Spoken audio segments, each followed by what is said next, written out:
Hello everyone, welcome to the channel Gyan Baba. And today's our topic is from the subject Introduction to Disability, Unit 1, Understanding Disability, जिसका हमने point लिया है 1.2 Emerging and Trends, Concept and Definition of Impairment. So impairment को समझने से पहले हम क्या करते हैं ना कि एक बार टॉपिक समझ लेते हैं, क्योंकि टॉपिक समझ आ जाएगा तो आप लॉन्ग क्वेश्चंस कर सकते हैं इजीली उसमें, क्योंकि हमें थोड़ा ज़्यादा लिखना होता है। उसके लिए आपको टॉपिक समझ आना बहुत ज़रूरी है।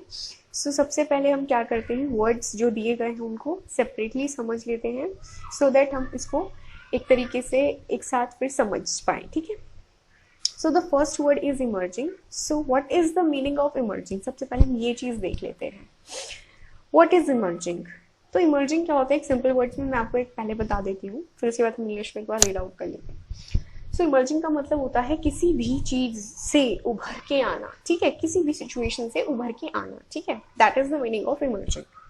Coming out as a survivor into a view of taking shape from a difficult situation. किसी भी डिफिकल्ट सिचुएशन से निकल जाना और आप बाहर निकल गए उस चीज से, तो that is the meaning of emerging. अब इसमें जो मैंने लिखा है उसमें यह है कि coming out as a survivor, आप किसी चीज से जब आप निकलते हो, बाहर निकल जाते हो किसी सिचुएशन में, तो आपको क्या बोला जाता है कि आप उस सिचुएशन में जी गए, ठीक है, जी के बाहर निकल गए, तो that is the meaning of survivor. तो आप एज अ सर्वाइवर निकलते हैं into a view of taking shape. अब आप एक सिंपल सी चीज देखिए कि किसी भी डिफिकल्ट सिचुएशन से जब आप निकलते हैं तो आप कहीं ना कहीं मॉडिफाई हो जाते हैं, कुछ ना कुछ चीजें आप में चेंज हो जाती हैं, तो that is the meaning of taking shape from a difficult situation. किसी डिफिकल्ट सिचुएशन से निकलते हैं जब आप, ठीक है, तो आप एक मॉडिफिकेशन कर लेते हैं अपने अंदर, जिससे कि आप एक सर्वाइवर बन जाते हैं। दैट इज द प्रोसेस जिसको हम बोलते हैं इमर्जिंग। अब यहाँ पे मैंने एक एग्जाम्पल लिया है, पिक्चर आप देख लीजिए एक बार। ये कुकून है, ठीक है, कुकून से बटरफ्लाई बाहर निकल रही है, तो ये एक डिफिकल्ट सिचुएशन थी फॉर दैट बटरफ्लाई। जो बेबी बटरफ्लाई उसके अंदर थी, वो कुकून से कैसे कैसे बाहर निकलती है। अब सिंपल सी चीज देखिए, पहले वो कुकून में थी, बंद थी बिल्कुल, फिर उसके विंग्स वगैरह किस तरीके से बाहर निकलती हुई वो तो आपको दिखाई दे रही है। वो सर्वाइवर हो गई क्योंकि वो इस डिफिकल्ट सिचुएशन से बाहर निकल गई। तो ये जो प्रोसेस है बाहर निकलने की, दैट इज द इमर्जिंग, ठीक है। अब इस को हम एग्जाम्पल में कैसे लिख सकते हैं, a butterfly emerging from its cocoon. ये आप इमर्जिंग का एक एग्जाम्पल लिख सकते हैं, अगर कहीं पे भी ये चीज पूछी जा रही है, या आप अपने लिए भी अपने नोट्स में लिख सकते हैं इस चीज को, ठीक है। दैट इज द इमर्जिंग, ठीक है। ये इमर्जिंग हो गया। अब हम आते हैं ट्रेंड्स पर। ट्रेंड्स क्या होते हैं? ट्रेंड्स अ जनरल चेंज और डेवलपमेंट ऑफ एनीथिंग, ठीक है, किसी भी चीज में हो सकता है ये चेंज।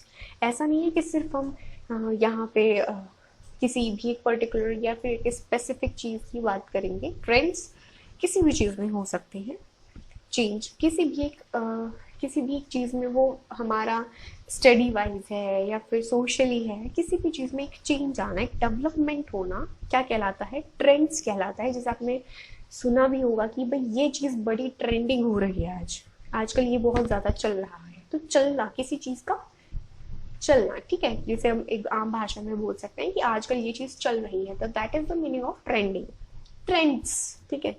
तो ट्रेंड्स जो होते हैं वो हमारे एक जनरल चेंज होता है किसी भी चीज में, या फिर एक डेवलपमेंट होता है, ठीक है। अब ये तो चीज हो गई हमारी। अब हम एग्जाम्पल भी समझ लेते हैं जिससे कि ज्यादा समझ आ जाए। क्योंकि अब हम बात कर रहे हैं स्पेशल एजुकेशन की, तो हमें एग्जाम्पल उसी से रिलेटेड देना पड़ेगा। जो भी ट्रेंडिंग है, मैं आपकी आम भाषा में बताती हूँ, जो एक ट्रेंडिंग है अब आजकल स्पेशल एजुकेशन में, जो एक ट्रेंड है वो क्या है? इंक्लूसिव स्कूल्स का, इंक्लूसिव क्लासरूम्स का, जहाँ पे हम ये चीज कर रहे हैं। जैसे कि मैंने फर्स्ट वीडियो में आपको बताया था कि जो एनजीओज हैं, ठीक है, जो हमारी गवर्नमेंट एजेंसीज हैं, वो लगातार वर्क कर रही हैं, स्कीम्स बना रही हैं, जिससे कि जो स्पेशल नीडेड हमारे बच्चे हैं या लोग हैं, उनको हम मेन स्ट्रीम में लेके आ पाए। तो मेन स्ट्रीम में कब आ पाएंगे? जब उनको समान रूप से पढ़ाया जाएगा, ठीक है, क्योंकि एजुकेशन होगी तभी वो कुछ कर पाएंगे ना आगे। अभी बच्चा है तभी तो वो आगे चलकर कुछ कर पाएगा, बड़ा भी होगा। तो study is the main thing जो होनी चाहिए स्टार्टिंग से ही, तभी हम उनको मेन स्ट्रीम में ला पाएंगे. So that is the example of inclusive classroom. Trends में जो अब चल रहा है उसका एक एग्जाम्पल आप इंक्लूसिव क्लासरूम लिख सकते हैं. यहाँ पे आप पिक्चर देख सकते हैं, यहाँ पे हर तरीके का बच्चा पढ़ रहा है. ठीक है, वेदर ही और she is a special needed और अ नॉर्मल चाइल्ड. ठीक है, तो that is the inclusive classroom of example of trending या फिर ट्रेंड्स. ठीक है, तो ये हो गया हमारा. अब हम आते हैं कंसेप्ट ऑफ इम्पेयरमेंट. अब कंसेप्ट क्या होता है इम्पेयरमेंट का? अब मैं आपको सिंपल लैंग्वेज में पहले बता देती हूँ, फिर हम रीड आउट करेंगे. सिंपल लैंग्वेज में इम्पेयरमेंट का मतलब होता है किसी भी चीज का लॉस होना आपकी बॉडी से. ठीक है, किसी भी चीज का लॉस होना आपकी बॉडी से, जो कि फिजिकली आपको दिखाई देगा. ठीक है, दूसरों को दिखाई देगा. तो फिजिकली किसी चीज का लॉस होना, ठीक है, आपका क्या होता है? इम्पेयरमेंट कहलाता है. ठीक है, सो अ स्ट्रक्चर और an organ of once have any kind of problem. ठीक है, तो ये ऑर्गन से रिलेटेड हो सकता है या आपका स्ट्रक्चर बेस्ड हो सकता है. ठीक है, तो कोई भी चीज का लॉस होना आपकी बॉडी से किसी भी तरीके का, तो वो इम्पेयरमेंट कहलाता है. ये हमारा कंसेप्ट हो गया. अब हम आते हैं डेफिनेशन पे. इम्पेयरमेंट की डेफिनेशन हम क्या देंगे?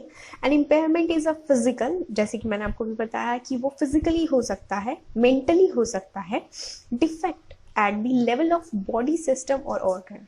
ठीक है, लेकिन वो फिजिकली हो या मेंटली हो, ठीक है, लेकिन एक लॉस होता है हमारी बॉडी का. तो that is the meaning of impairment. ठीक है, तो आप मेन फोकस जो करेंगे वो यही करेंगे डेफिनेशन में कहीं पे भी, कि किसी भी चीज, किसी भी बॉडी पार्ट का, किसी भी बॉडी ऑर्गन का हमारा लॉस होना, whether it is of physically और whether it is of mentally, वो हमारा इम्पेयरमेंट होता है. जैसे कि एग्जाम्पल है लॉस ऑफ विजन. किसी को कम दिखाई देने लगता है तो वो हमारा क्या हो जाएगा? इम्पेयरमेंट कहलाएगा. कौन सा इम्पेयरमेंट कहलाता है? वो विजुअल इम्पेयरमेंट, BI. ठीक है, इस तरीके से मेमोरी लॉस होना. ठीक है, तो ये हमारे दो एग्जाम्पल हुए हैं इम्पेयरमेंट के. सो आई होप आपको समझ आ गया हूँ इम्पेयरमेंट. अब हम इसको क्या करते हैं, इम्पेयरमेंट को, इसके टाइप्स देख लेते हैं एक बार. टाइप्स इसके विजन, हियरिंग, ठीक है, कॉग्निटिव हो सकता है, मोटर हो सकता है. मोटर में हमारे मोटर स्किल्स जो होती हैं वो फाइन मोटर्स हो गई, ग्रॉस मोटर्स हो गई. ठीक है, फाइन मोटर्स जो हमारी छोटी छोटी जो हमारी मोटर्स होती हैं वो काम करती हैं, तो वो जो छोटी होती हैं उनको हम फाइन मोटर्स के अंदर इंक्लूड करते हैं, और जो हमारी बड़ी मोटर्स होती हैं बॉडी की उनको हम ग्रॉस मोटर में इंक्लूड करते हैं. उसी तरीके से विजन में, अगर आपको विजन से रिलेटेड कोई भी प्रॉब्लम है तो that is the visual impairment हो जाएगा. हियरिंग से कोई भी प्रॉब्लम है तो वो हियरिंग इम्पेयर में आ जाएगा. ऐसे ही मोटर से रिलेटेड होगा तो वो किसी, मतलब बहुत सारी हमारी जो होती है इम्पेयरमेंट होती है तो वो उनमें आ जाएगा. कॉग्निटिव होगा तो इसमें आ जाएगा. ठीक है, तो इम्पेयरमेंट जो होता है वो हमारा लॉस होता है किसी भी तरीके का हमारी बॉडी से, whether it is of physical or whether it is of mental. ठीक है, so that is the impairment. अब आपको आई होप समझ आ गया होगा topic, emerging, then trends, and then the concept of impairment and the definition of impairment with examples. मैंने समझाने की पूरी कोशिश की है आपको.